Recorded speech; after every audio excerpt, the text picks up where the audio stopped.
Agora, entrar no silêncio não é da mente, não.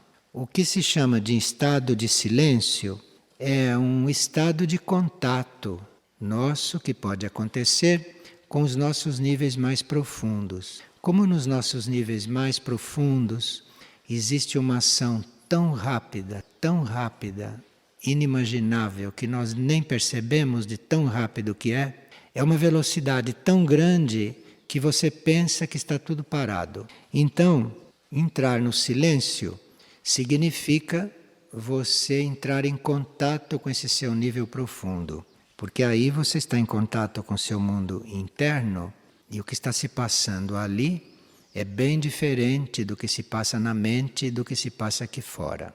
O que se passa ali é tão inteiro, tão profundo e tão perfeito e harmonioso que nós chamamos de silêncio.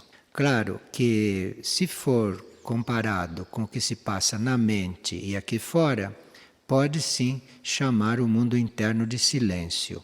Mas o mundo interno não é uma inatividade, como a palavra silêncio pode sugerir.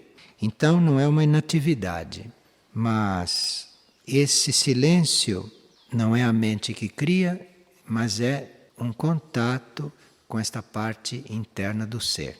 E assim como você prestando atenção no que a mente está pensando, você observando o que a mente está pensando, você vai acalmando a mente. Se você pensa no seu mundo interno, no seu eu interno, isto vai criando este contato, isto vai levando a sua atenção, a sua energia, vai levando a sua concentração lá para dentro. Isto tudo é um trabalho, né? Essas coisas dão um pouco de trabalho.